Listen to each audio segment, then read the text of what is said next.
con Darío, y que para algunos de ustedes ya este es un tema conocido, Gabriel, Carlos Torres, Ricardo y casi todos ustedes que han trabajado este tema, es que después de iniciar el proceso de la cuarentena, comenzó a analizarse todo lo que fueron los impactos económicos. De eso ya tuvimos una charla que yo asistí de Carlos Gustavo Cano. He tenido oportunidad de hablar con algunos otros directores del Banco de la República y naturalmente pues este es un tema que ya lleva más de 5 o 6 meses siendo analizado a nivel de economía mundial y economía nacional. Pero a la parte inmobiliaria, salvo lo que corresponde al sector constructor, que es el edificador, que ya ha salido mucha información de la presidenta de Camacol, Sandra Forero, y de otros importantes constructores, la parte inmobiliaria que corresponde a arriendos, ventas, en general los inmuebles, que es la que más le interesa a todos nosotros y al público, y por supuesto a las agencias inmobiliarias, no se ha analizado, ni se ha profundizado, ni se ha sacado documentos escritos en nuestro país, en periódicos o revistas. Esto corresponde a una charla que yo ya he dictado para varios bancos, pero en especial un trabajo que terminamos ahora en el mes de agosto y estamos todavía corrigiendo, que 2 compañías asesoras, la mía y una compañía de expertos en asesoría tributaria de Montaña Asesores, le hicimos al Banco Mundial por encargo del Gobierno Nacional. El Gobierno Nacional le solicita al Banco Mundial que haga una asesoría analizando el impacto que van a tener los recursos fiscales de los municipios. Entonces, analizamos todos los impuestos base suelo, como el impuesto predial, contribución de valorización, plusvalía y el impuesto del ICA. De esos 2 impuestos son la parte más importante de un Bogotá o Medellín, cerca del 90% de los recursos tributarios, porque el resto es la transferencia del gobierno nacional a través del IVA para educación, salud y demás cosas. Entonces, si se caen los impuestos base suelo, como el predial, por ejemplo, el predial de Bogotá son 9 billones de pesos en el año 20 y el ICA son casi 10 billones de pesos.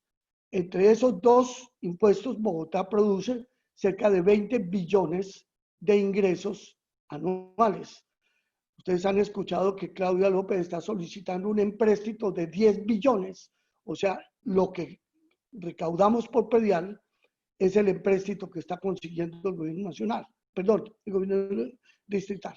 Entonces, para poder dar esta asesoría a los municipios, Banco Mundial contrata esta investigación, toda la parte del impuesto base de sueldo, o sea, impuesto predial, contribución de valorización, plusvalía y otros impuestos con base al suelo, me tocó manejarla a mí en mi empresa, y la parte del ICA, otra empresa que estuvo manejando este tema, otros grupo económico.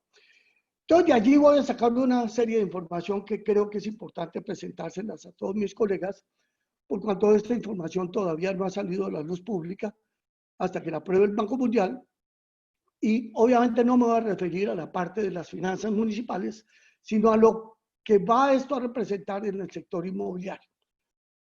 Este gráfico hecho por Radar. Radar es una de las empresas que hace consultoría sobre consumo en Colombia.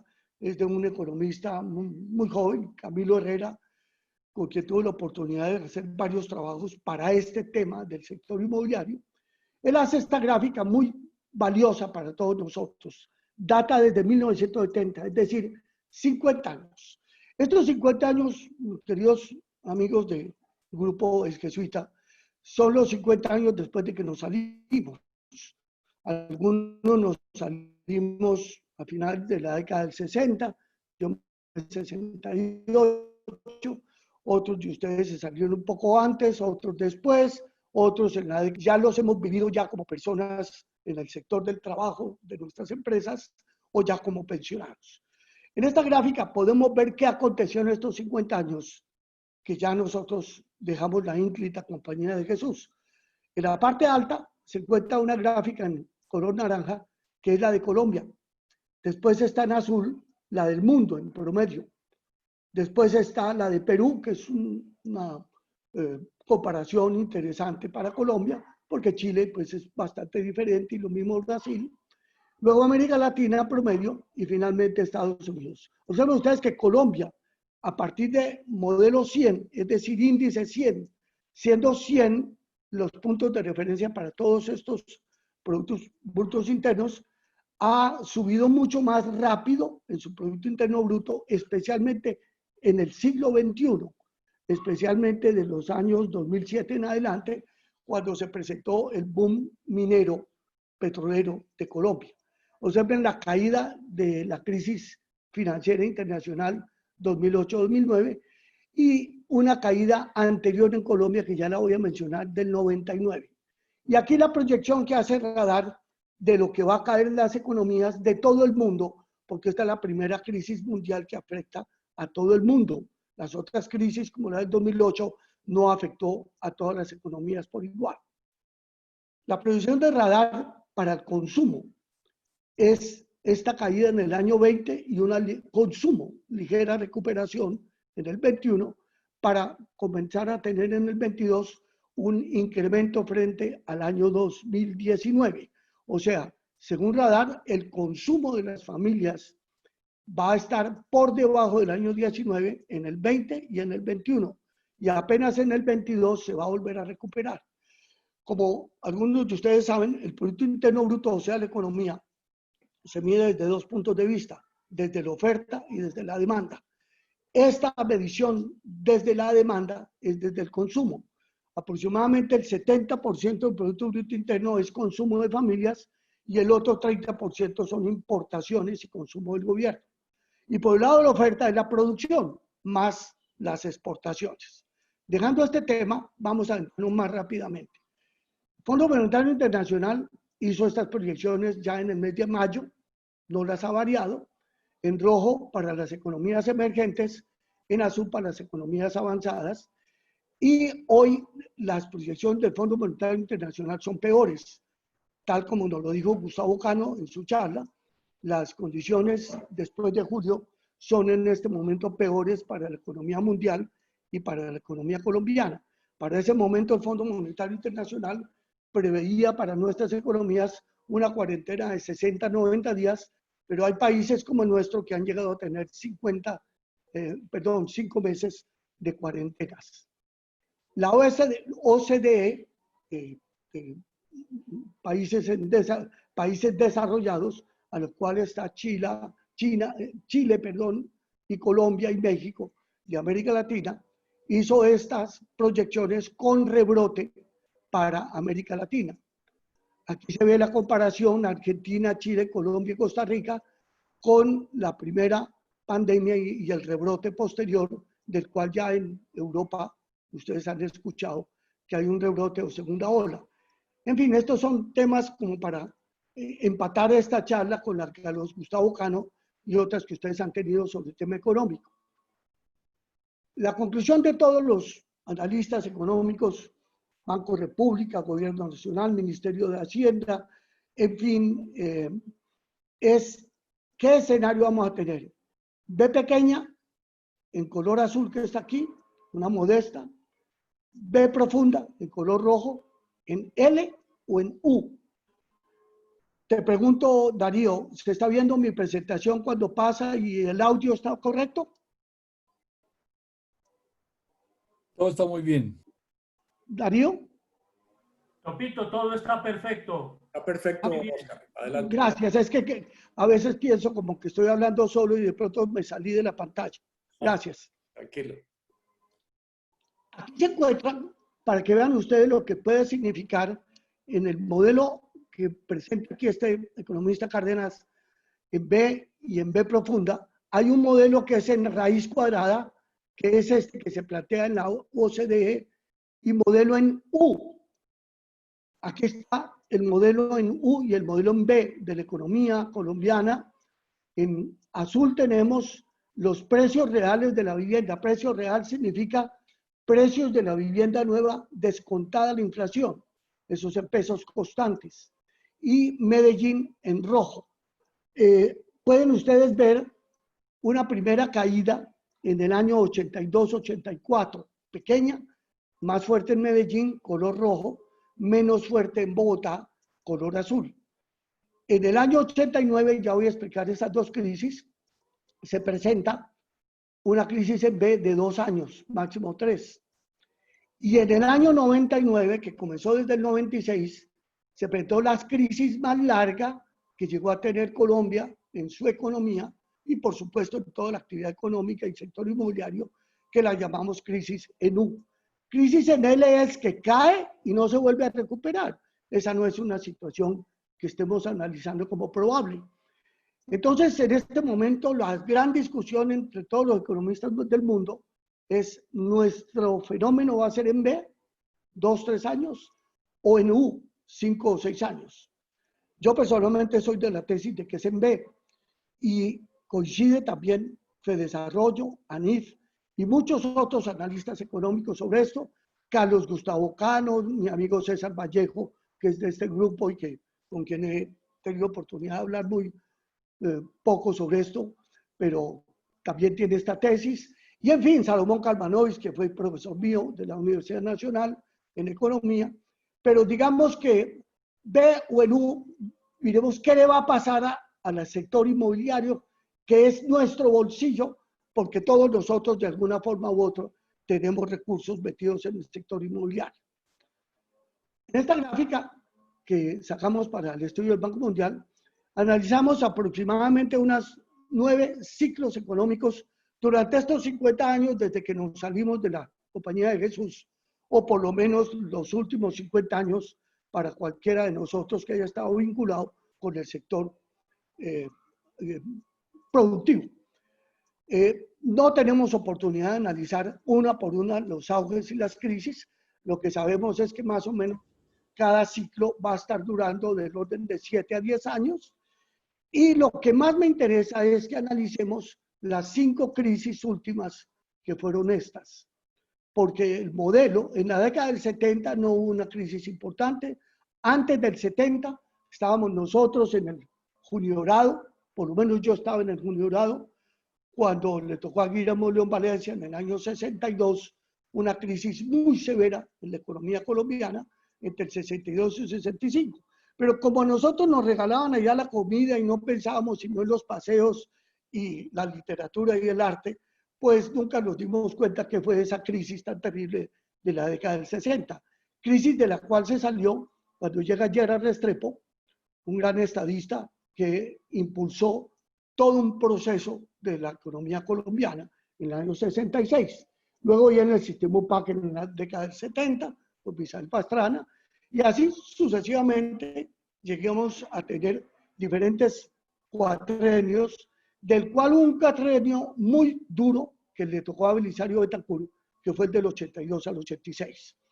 Ya para esa época, si mal no estoy, Gabriel Díaz y un grupo de nosotros habíamos creado Oikos y nos tocó unas condiciones económicas difíciles en la década del 80. Yo era presidente de Fede Lonjas entre el 80 y el 90. Y esa crisis, lo debe recordar Gabriel, también Ricardo Pulido, Carlos Torres, varios de los que estuvimos metidos en ese proceso de edificación a través de Oikos, fue solucionada o impulsada con el apoyo del profesor Kerry, que fue el que había creado el sistema UPAC en los años 70. Esa crisis fue impulsada con las 100.000 viviendas del Instituto Crédito Territorial y obligando a que el 50% de los préstamos se hicieran a viviendas de menos de 2.800 UPAC. 2.800 UPAC hoy son 160 millones de pesos, o sea, algo así como la BIS de hoy en día. Entonces, aquí vamos a ver una serie de contraciclos que se presentaron cada vez que había una crisis económica profunda. Porque el profesor Kerry, entre otras cosas, yo fui alumno del profesor Kerry en la Universidad Nacional, él fue director del CID, posteriormente me llevó a Planeación Nacional a trabajar en el sistema UPAC y tuve oportunidad de trabajar durante unos 4 años allá en Planeación sobre la creación del sistema UPAC. Y la tesis del profesor Kerry eran estas: si impulsamos la construcción, la edificación, hay mucha demanda, Si hay demanda, no necesitamos empleados o obreros capacitados. Todos los materiales son producidos en el país, no necesitamos divisas ni dólares. Impulsamos un sector que requiere mucha mano de obra y que genera mucho empleo. A partir de ese momento, cuando él lo crea en el año 72, el sistema UPAC, vuelve a repetir su propuesta ya para el gobierno de Belisario Betancur, diciendo, impulsemos la economía a través de generación de empleo, pero como no hay demanda por oficinas locales comerciales de vivienda de clase media ni alta, impulsemos vivienda popular, y fue el primer contraciclo. Vamos a ver los efectos que tuvimos para esa época. Del 89 al 91 volvimos a tener otra crisis, que fue básicamente Bogotá y Medellín, y fue la guerra del narcotráfico y todas aquellas muertes de Luis Carlos Galán, todo lo que ya nosotros conocemos, y nuestros hijos apenas estaban comenzando a conocer, hace 30 años.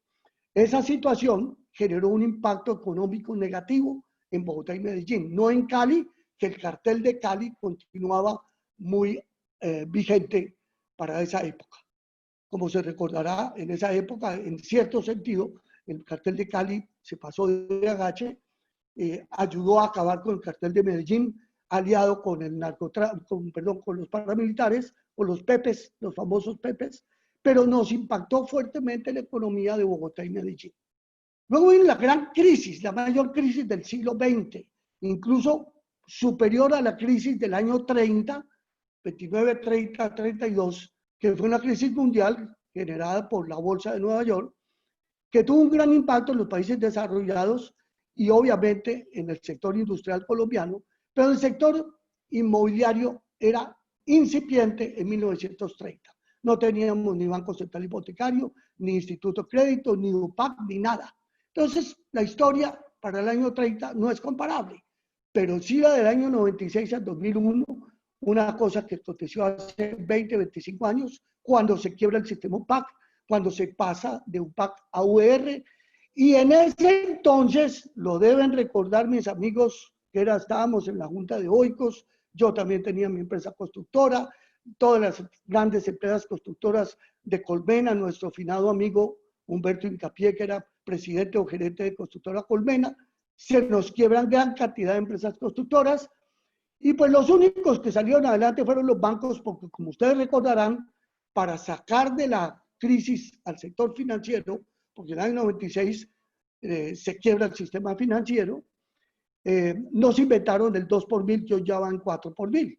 Un 2 por mil que se inventa el gobierno de Andrés Pastrana en el año 99. Andrés Pastrana, recordemos que en el año 99 la Corte Constitucional declara ilegal o inconstitucional el sistema UPAC porque lo desamarraron del sistema de inflación y lo amarraron al sistema DTF o CDTs. Eso se constituyó como una estafa a todos los deudores de UPAC. La Corte ordena devolverle los dineros, es decir, la deuda, rebajarla, y con eso, para poderle devolver a los deudores de UPAC, porque ya los que tenían ahorros les habían entregado. Recuerden ustedes, es que la memoria va siendo frágil. El alemán de la Sherman a uno lo va haciendo olvidar. Pero en el año 98 la tasa de interés que pagaron los constructores y los deudores de UPAC era el 51 anual. Y lo que le pagaban a cualquier ahorrador era el 36 anual, o sea, el 3 mensual. El 4 mensual lo pagaba el deudor y el 3 se le pagaba al ahorrador. Como al ahorrador ya le habían pagado todos estos dineros, como les digo, atado el UPAC al DTF y no a la inflación era del 20 al 22 y el DTF del 36. El DTF es el promedio de los certificados de depósito a término. Entonces, con este modelo, con este esquema, pues tumbaron a los deudores. La Corte le ordena devolverle la plata a los deudores, es decir, que le rebajen la deuda, y nos crean entonces el impuesto del 2 por mil, idea de Andrés Pastrana en el año 99, se cambia por la ley 520 del año 99, que es la ley del VR, la ley actual del sistema hipotecario, y a partir del 2002 ya llega Uribe con esta nueva ley del sistema UPAC, pues del VR. Andrés Pastrana, impulsa nuevamente, ya había muerto para esta época el profesor Kerry, impulsa nuevamente por segunda vez el contraciclo de la vivienda popular. Como no había demanda para vivienda de clase media ni alta, ni oficinas, ni bodegas, ni comercio, entonces impulsan la vivienda popular orientando el sistema UR y el sistema bancario, y ahí se revitalizan nuevamente las empresas constructoras y las corporaciones de ahorro y vivienda, que hoy son bancos hipotecarios, vuelven a la economía y en el sector inmobiliario. Luego viene del 2008 al 2009 la crisis mundial, que fue por la quiebra de Lehman Brothers, quiebra de Freddie Mac, Ginnie Mae y las grandes impulsadoras de mercado secundario de hipotecas norteamericano, quiebra en el sistema bancario europeo, Grecia, Península Ibérica, Islandia, Irlanda, y pues este impacto en América Latina a quien más lo afectó fue a Chile, México y Brasil. Colombia no, porque afortunadamente no sabemos por qué razón o si la política en ese momento de Álvaro Uribe, que era presidente, había logrado guardar estábamos en plena bonanza petrolera, había guardado de la bonanza recursos, se impulsó por tercera vez el contraciclo popular, es decir, vivienda bis, o sea, de vivienda de interés social, y salimos de la crisis, no nos duró sino 18 meses en el caso colombiano, y por último vino la crisis del 2015, luego de una burbuja inmobiliaria que duró desde el 2010 hasta el 2014, y ya le toca a Santos, y cae la economía con la caída de los precios del petróleo. Como se recordará, el petróleo llegó a estar a $120 el barril y llegó a bajar hasta $30 el barril en el año 2015. Con esto se frenan entonces las exportaciones. Para ese momento, las exportaciones de Colombia llegaron a 65.000 millones de dólares anuales. Hoy estamos en 50.000. O sea, hoy todavía no hemos vuelto a alcanzar el nivel de exportaciones del año 14. Entonces, aquí están estas 5 crisis importantes. También en el 15 le toca a Santos impulsar la economía a través de la BIS. Entonces, ya van 4 grandes crisis inmobiliarias, crisis de economía, crisis inmobiliarias, y de aquí en adelante voy a correr un poco más para entrar al impacto de hoy. Esta sería la sexta gran crisis y el quinto fenómeno contracíclico del sector BIS. ¿Qué es el sector inmobiliario en Colombia? Datos de Fedesarrollo que nos indican que la construcción está dividida en obras civiles, o sea, carreteras, infraestructura de servicios, oleoductos y acueductos y demás, pero edificaciones que más genera empleo es el 3,2% del PIB. Las obras civiles son el otro 3%. La ventaja es que la sola edificación genera 1,5 millones de empleos directos, más un gran efecto multiplicador en producción industrial, porque demanda cemento, ladrillo, hierro, y en empleos indirectos.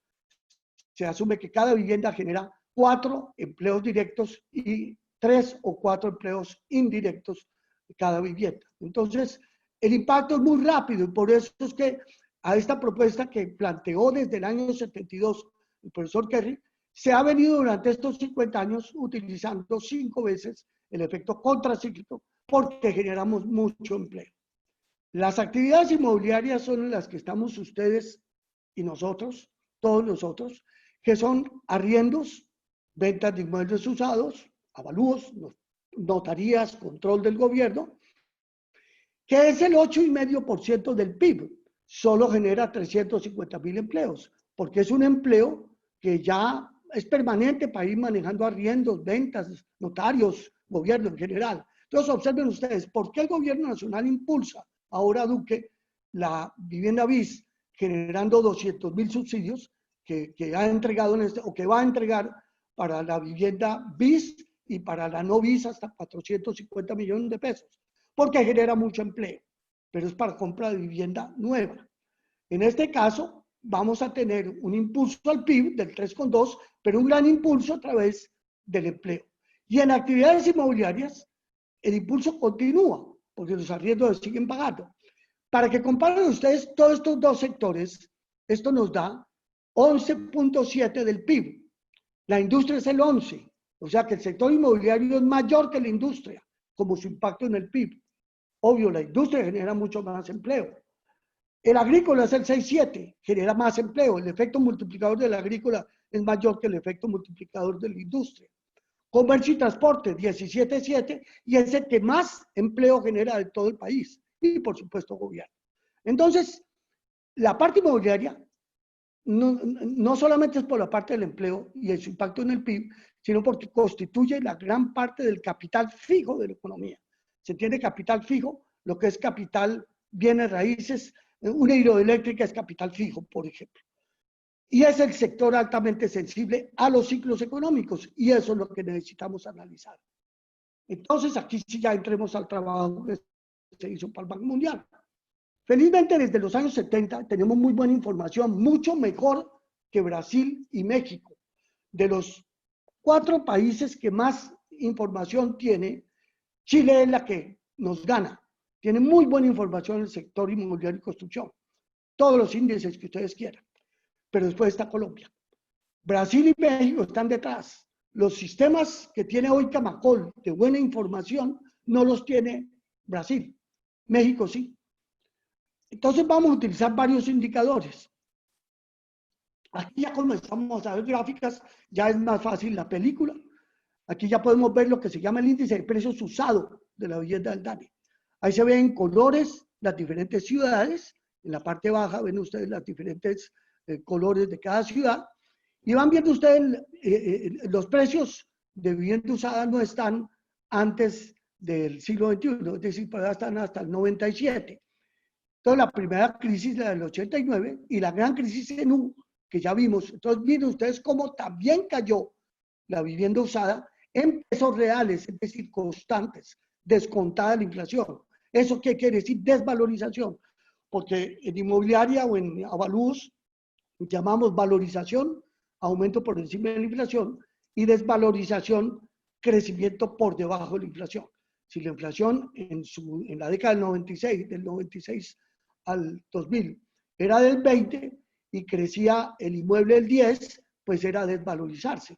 Hoy crece la inflación aproximadamente el 3, el 4%, y en promedio está creciendo por encima los valores de la vivienda, con lo cual se da valorización.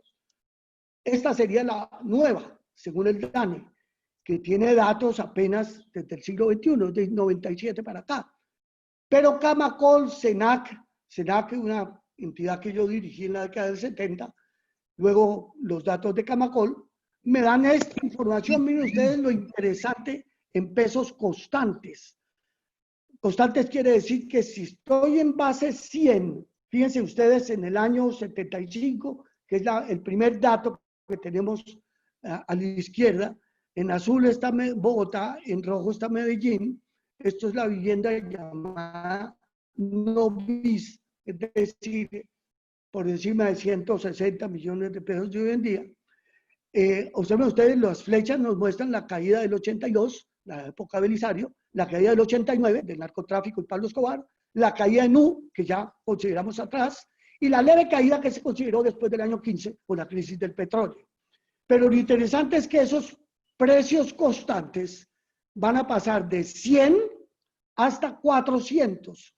O sea, entre el 75 y el 2019, los valores reales de la vivienda no bis de Bogotá se multiplicaron por 4.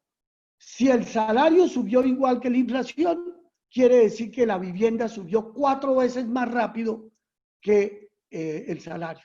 Eso explica por qué siempre nos quedábamos retrasados frente a la compra de una nueva vivienda, porque cada vez que uno tenía el ahorro de la cuota inicial, ya la vivienda valía mucho más y ya no se podía adquirir.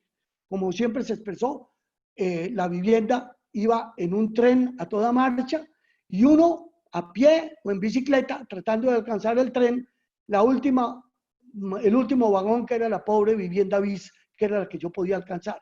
Entonces, ahí hay ciclos, pero la tendencia es una tasa de crecimiento que en todo este periodo está entre el 5 y el 7% por encima de la inflación. Es decir, que si la inflación hoy está en el 3, la vivienda está creciendo al 8. Estaba, en el 20 no, pero estaba hasta el año 19 creciendo al 8. Y cuando estábamos creciendo con inflación al 20, la vivienda crecía al 25.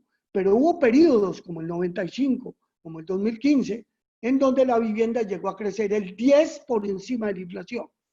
Estos son temas muy importantes porque quien invierte en una propiedad raíz, hablemos en este caso de la vivienda, invierte a largo plazo. Pero el que compró en el 95 y vendió en el 2000, perdió mucho dinero porque se le desvalorizó. Y el que compró en el año 2000 y vendió en el 2015, ganó mucho dinero.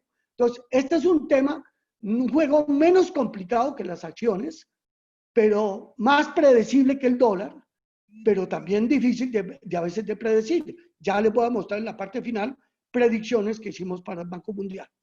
Y ahí vamos a ir viendo otros índices un poquito más rápido. Entonces aquí vamos a ir comparando en rojo el Producto Interno Bruto, por ejemplo, en este caso de Bogotá, con los precios de la vivienda usada.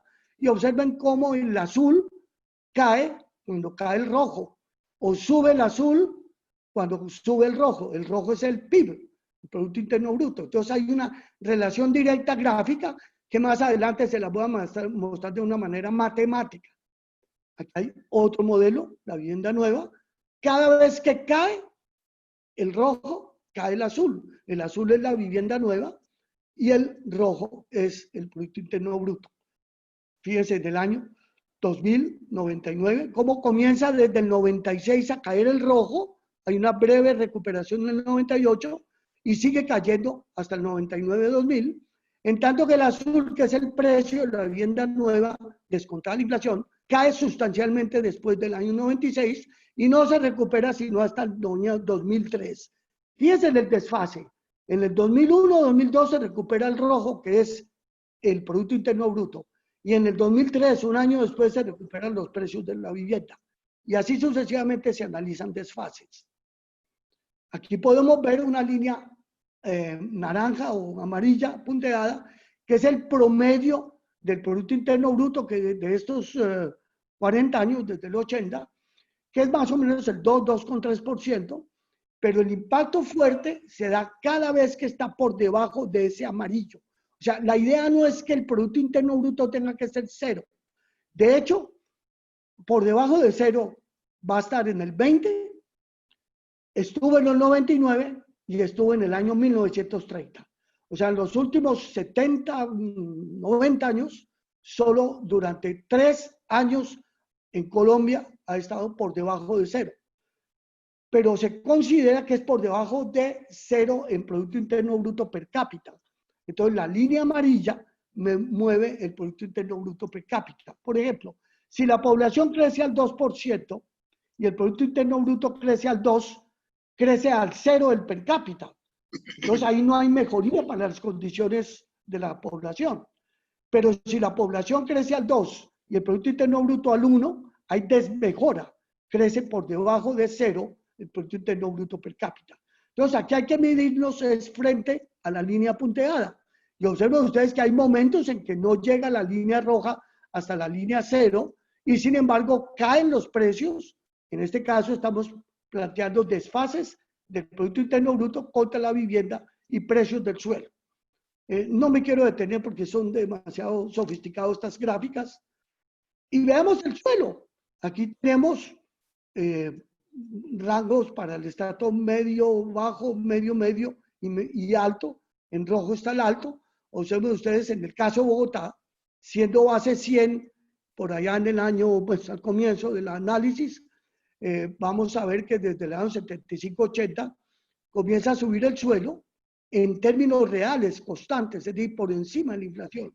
Y cae fuertemente en la década, en los años 99-2000, por la crisis que ya mencioné, vuelve y cae por allá por el año 2014-2015 y sigue subiendo, porque una ciudad como Bogotá tiene la peculiaridad de que cada vez hay menos suelo y la demanda es mayor.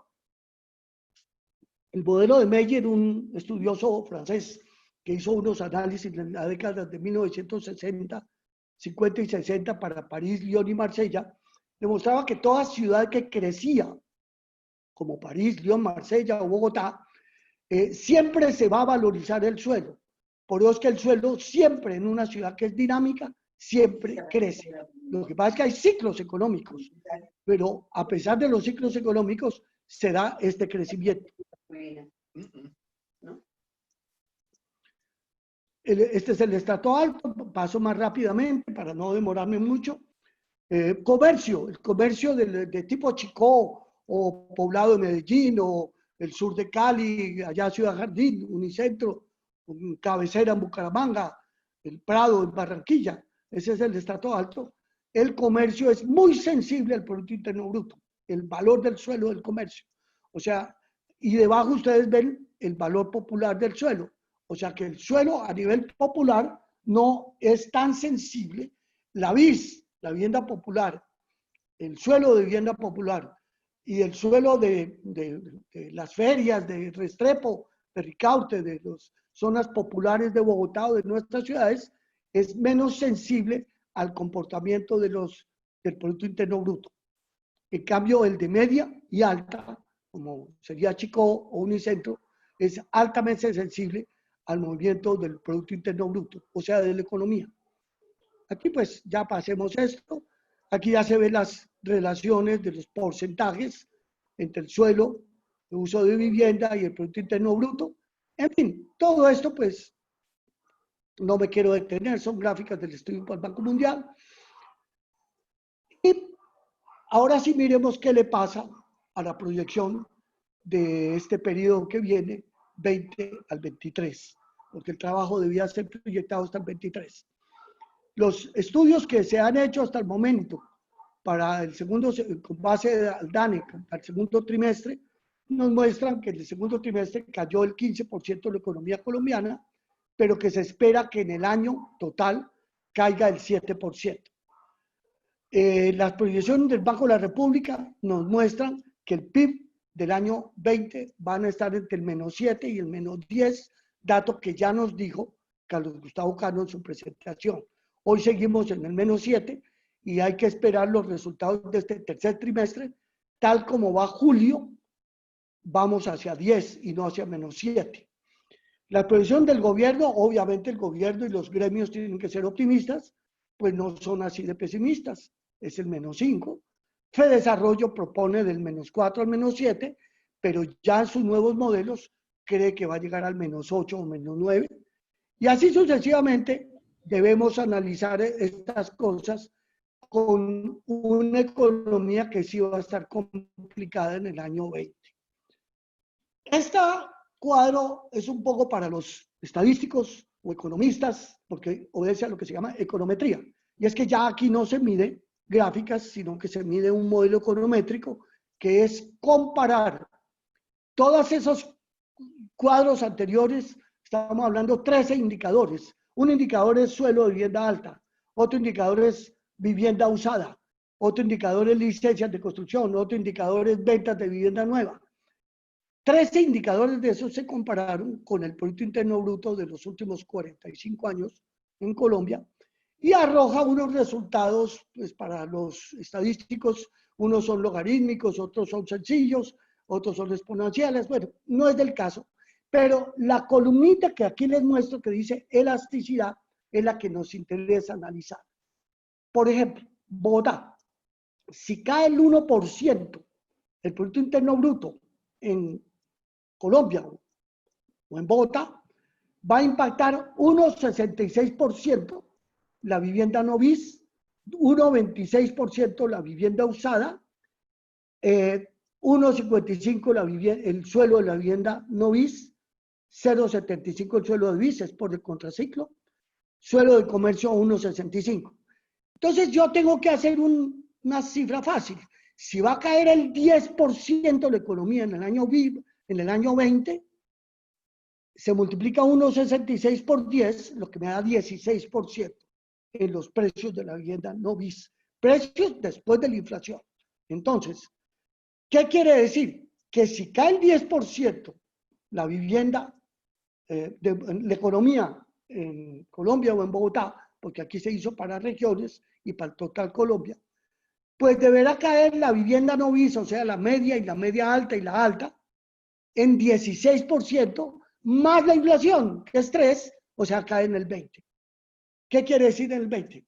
Que si en el año 19 estábamos vendiendo a 10 millones por metro cuadrado, debe bajarse a 8 millones por metro cuadrado en el año 21.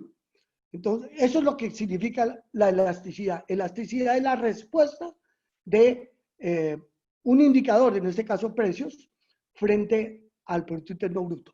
Y en el lado de la derecha tenemos la elasticidad o respuesta de la actividad edificadora. Allí se trabajaron licencias de construcción, censos de actividad edificadora, y observen ustedes cómo en el caso de Bogotá o nacional, si cae el 1% del Producto Interno Bruto, ahí está en la parte de arriba, las licencias, o sea, actividad edificadora que se piden permisos, cae el 3%. O sea que si cae el 10% del Producto Interno Bruto, las nuevas licencias van a caer en un 30%.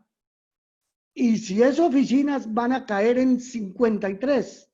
Y si son bodegas, van a caer en 76%. Entonces ya esto es una situación más compleja, porque la respuesta en términos de licencias de construcción es muy alta. Aquí hay un proceso de desfase interesante, que es, quizás aquí se puede ver, bueno, no se puede apreciar. El proceso de desfase es que la economía cae primero, caen las ventas de nuevos y usados, pero no la del BIS. La del BIS no ha caído. Ahora les mostraré las cifras. Y luego de caer las ventas de vivienda usada, que cae primero los arriendos, después cae la vivienda usada en sus ventas, cae la vivienda nueva en sus ventas. Luego de eso cae las licencias de construcción y luego cae el suelo. Entre la caída del PIB y la caída del suelo pasan 2 años. O sea, los propietarios del suelo se van a dar cuenta que hay una crisis a finales del 21, porque creen que ellos no se les ha afectado. Los dueños de vivienda usada todavía no han sido conscientes de que hay crisis de ventas. Hablemos de vivienda media y alta, no de la BIS. ¿Cuándo se dan cuenta? A finales de este año, principios del entrante. Los arrendadores de oficinas y comercio ya se dieron cuenta. Ya les voy a mostrar los resultados. Entonces, aquí hay unos desfases. Y esos desfases son los que hay que considerar, porque puede ser que no se alcance a dar el desfase como no se alcanzó a dar en el 2008. En la medida que la crisis económica es más larga, el desfase es más notorio. En el año 89 y 90 sí se dio, y en el 82 también. Aquí ya se ven las proyecciones que se hicieron para el Banco Mundial de lo que pasaría con los precios de la vivienda, los inmuebles, estos para los catastros. Por eso es que la señora Claudia López, dentro de sus planteamientos, dijo, se congelan los valores catastrales para el año entrante, porque hace la consulta en Catastro de Bogotá hace la investigación y encuentra que los valores catastrales, Bogotá es la ciudad que tiene valores catastrales más altos de todo el país, están en el 85% del valor comercial. Medellín está en el 70% del valor comercial, Barranquilla en el 60%. Y hay ciudades como Ibagué, Pereira, que están apenas en el 30 o 40% del valor comercial. Entonces, para una ciudad que está en el 40% del valor comercial, subir el valor catastral no tiene un impacto, pues tiene un impacto en el valor que cobra de impuesto predial, pero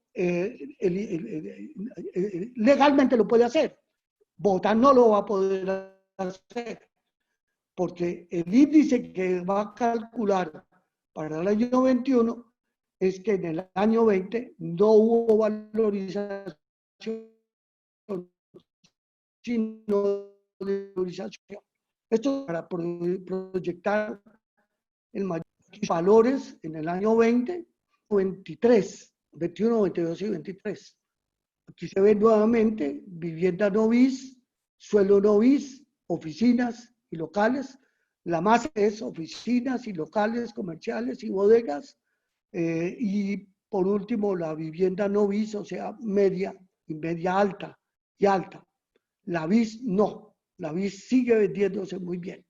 Y esto es actividad edificadora. Las licencias de construcción van a caer así como se ve aquí para el año 20 y 21 y volveremos a tener en el año 23 el mismo actividad edificadora que se tuvo en el año 19. Aquí se ve la caída en valorización y solo en el año 23 volveríamos a tener el mismo valor, valor constante del año 19. O sea que el momento actual es estupendo para comprar, pero no para vender. Aquí se ve nuevamente la caída, la recuperación en el año 23. Todo dependerá de qué tan rápido nos recuperamos en el año 21. En fin, yo todo esto son más gráficas.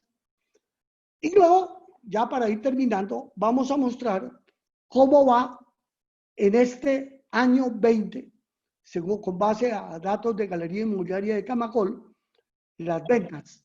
Observen ustedes, metros cuadrados iniciados de la vivienda llamada Novis, pues ha venido cayendo sustancialmente en el año 20.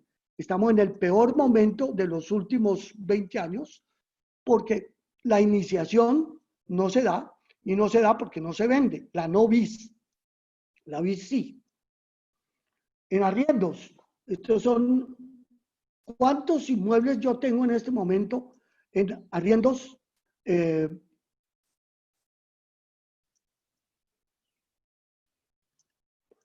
Estamos teniendo aquí Bogotá, inmuebles que tienen aviso para la venta en este momento. Es decir, este momento es agosto del presente año. En agosto del presente año, la situación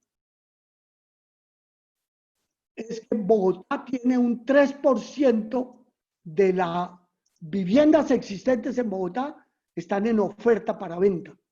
Medellín es el 1,5%. ¿Qué es lo normal? El 1,5%. Medellín está en lo normal. Eso es lo que llama stock para la venta. Bogotá tiene el doble de lo que debería tener en un stock ordinario, corriente. Estamos hablando, perdón, no bis. Estamos hablando de vivienda media y alta. Cali está en el 2, Barranquilla en el 2,4. Esto es para mostrar que tenemos mucha oferta, pero donde hay mucha más oferta es en el 5 y en el 6. Miren que en el 5 Bogotá está en el triple de lo que debiera tener. Si debiera tener el 2, está ofreciendo 5,8% del stock total. Y Barranquilla el 5, un poco más del 5.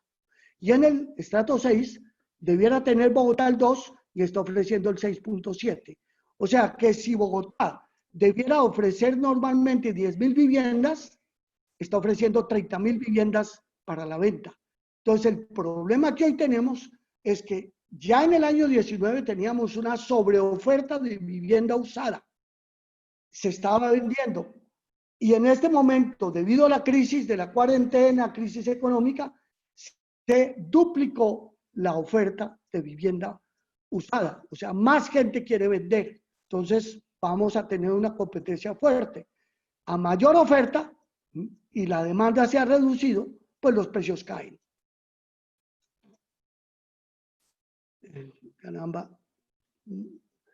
Aquí tenemos el promedio de venta en la vivienda alta, 6. Se está demorando 10 meses en este momento en vender una vivienda usada con el precio correcto.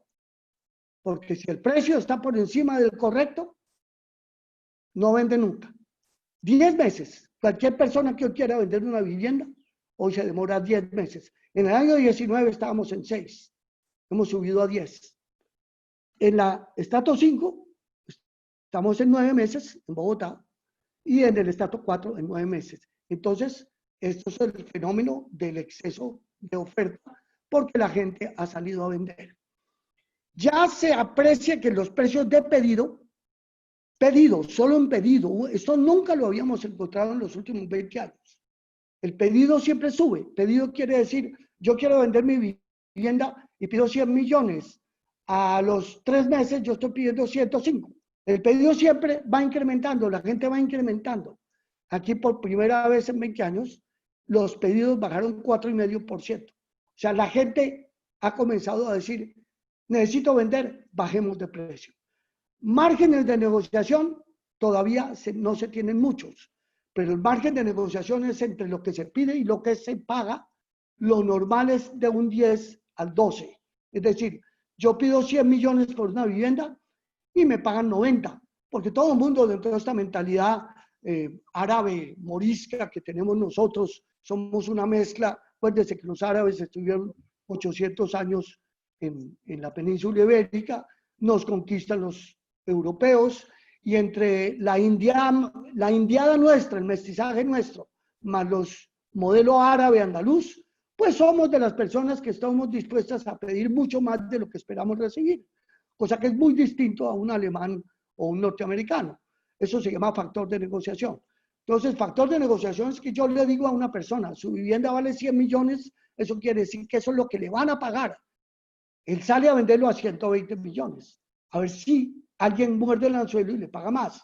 Entonces, factor de negociación es la diferencia entre lo que se pide y lo que se paga. Hasta el año 19 estábamos en un 10-12%. Hoy estamos en un 20%. Pero negociaciones que ya conocimos de la semana pasada y antepasada, en oficinas y locales comerciales, ya estamos experimentando 30% por debajo. O sea, una persona pide 1.000 millones y le han ofrecido 700 y han negociado en 700. Para que tengan otra idea, ¿cuánto se vende en Bogotá? En los últimos 12 meses, vivienda usada, Bogotá vendió 14.600 viviendas en los estratos 4, 5 y 6. En nueva, vendió 10.000. Se vende más usado que nuevo.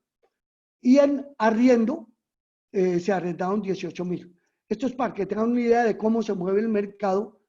Claro, estamos con la crisis del COVID, pero en arriendos el impacto no fue tan fuerte. Observen ustedes que 12 meses antes, entre el 18 y 19, pasamos de 21.000 arriendos a 18.000. Y en venta nueva, pasamos de 9.700 a 10.000 porque subió antes del COVID, es decir, hasta febrero. Estamos hablando desde septiembre 19 hasta febrero del 20, subió mucho la media. Esto es como para una idea de lo que se vende en Bogotá.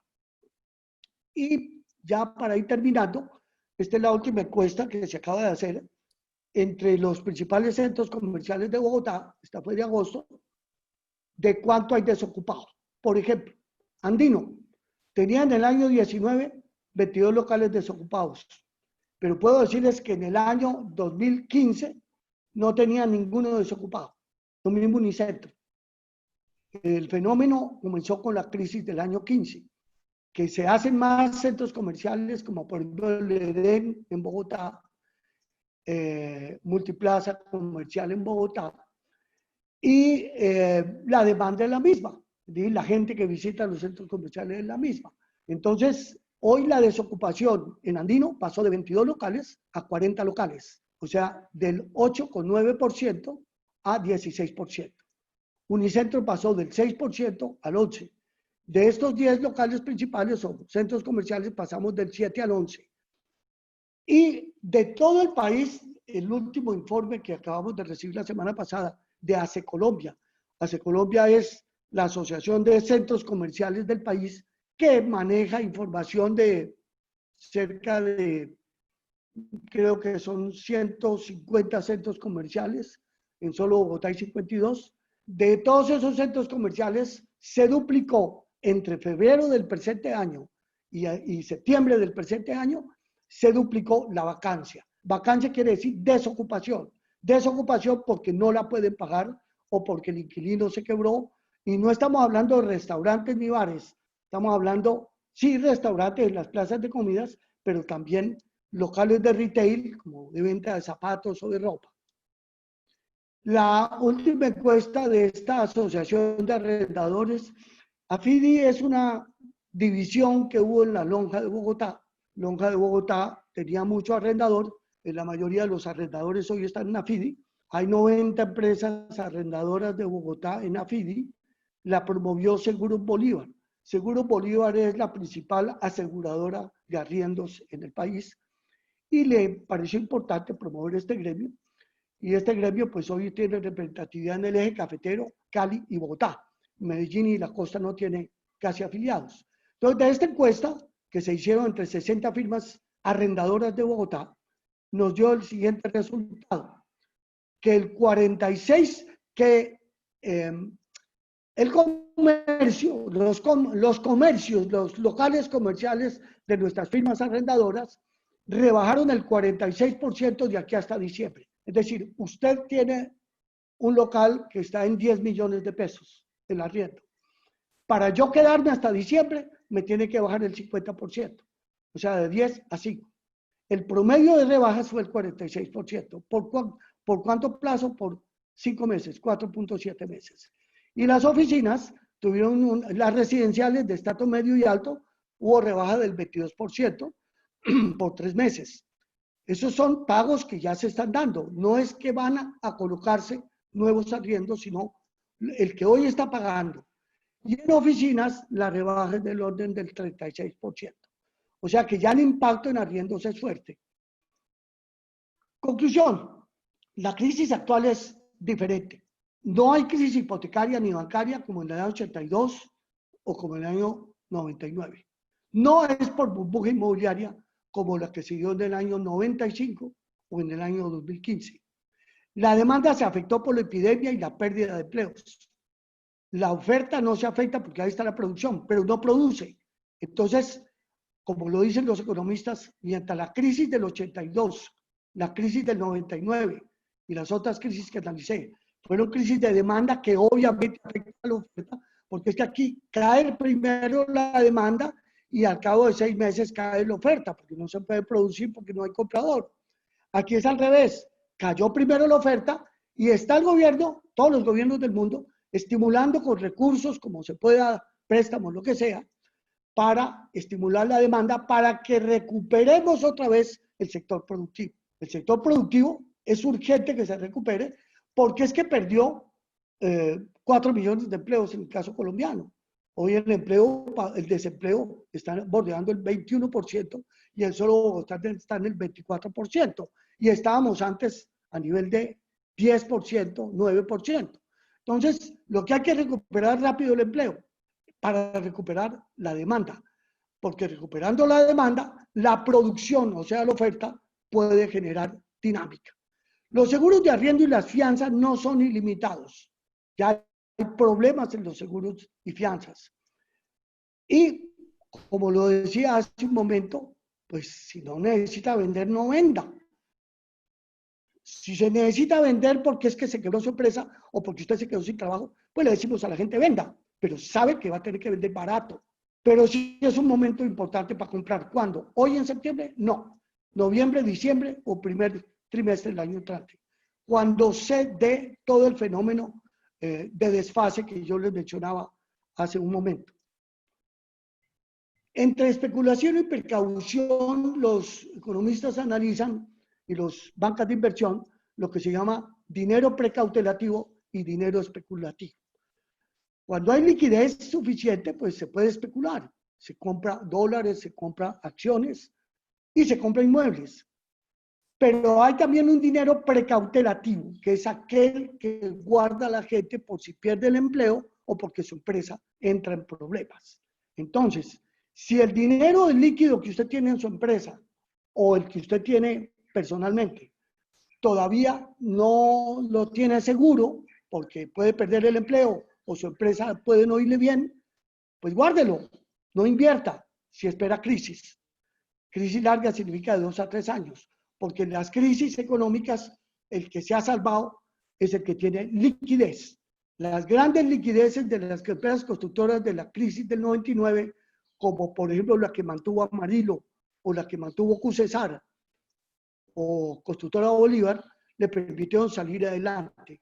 Pero Pedro Gómez, Constructora Colmena, Holguines y compañía no tenían liquidez en el año 99, se quebraron, porque la liquidez es importante y el no endeudamiento.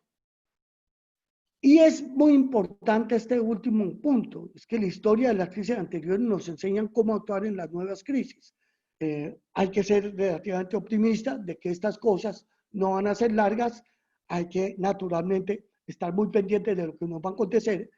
Y es importante que recordemos lo que aconteció en la historia griega con Casandra y con el oráculo de Delfos. Recuerden ustedes cuando leíamos allá a Agamenón, las Coéforas, las Euménides, en la época del Junio Dorado, con Manuelito Gutiérrez, Manuel Briceño, que Casandra fue la hija de Príamo, que le dijo a Príamo, que era el rey de Troya, si entramos en guerra contra Grecia, contra los griegos, vamos a perder y Troya será destruida. Y fue destruida. Y a Casandra la coge Agamenón como amante, la coge como esclava primero y se le lleva como amante para Tebas. Y en la tragedia que ustedes recordarán de Agamenón, Clitemnestra mata a Agamenón. Y Casandra en el viaje para Grecia le dice a Agamenón, vamos a morir usted y yo. Y efectivamente, entre Egisto y Clitemnestra matan a Agamenón. Entonces, Casandra está típicamente identificado en las tragedias griegas como aquella persona pesimista, pero que se le cumple. Y el oráculo de Delfos, aquel augurio, positivo o negativo, en que no sabemos cómo interpretarlo o cómo cumplirlo. Aquí hemos visto unas cifras que cualquiera me puede decir, usted está como un Casandra. O también podríamos decir, estos modelos económicos nos están diciendo que vamos a tener una crisis que hay que prepararse. Lo único que debemos decir es que no hay que ser pesimistas, pero hay que estar preparados para momentos difíciles. Esto yo ya lo dije en el mes de mayo, en varias reuniones, y afortunadamente muchas de nosotros, las empresas constructoras o inmobiliarias, pues hemos tratado de sortear la crisis, pero esto mirado hacia el comprador en general es importante porque el tema no es solamente mirar qué le va a pasar al sector edificador, a la economía, o al sector inmobiliario, o al sector industrial, sino yo qué debo hacer. Si debo comprar dólares, si debo comprar acciones, si debo esperar con la plata en el banco, en un CDT, o si compro algún inmueble. Ya con esto, pues yo creo que termino, Darío, y si les parece, pasamos a algunas preguntas. Voy a dejar de compartir para que podamos hacer algunas preguntas, si te parece. Gracias. Muchas gracias a todos por esto. Gracias, Oscar. Espectacular presentación. Creo que estás oyendo el aplauso virtual. Si no lo oyes, está haciendo visual. Muchas gracias. Estupenda presentación. Hay muchas preguntas, estoy seguro. Y entonces, por favor, quisiera que usaran el método de la manito azul para pedir la palabra para las preguntas. Aprovechando que no hay todavía ninguna, yo quiero aprovechar una que no sé si todavía está Jorge Luis Puerta por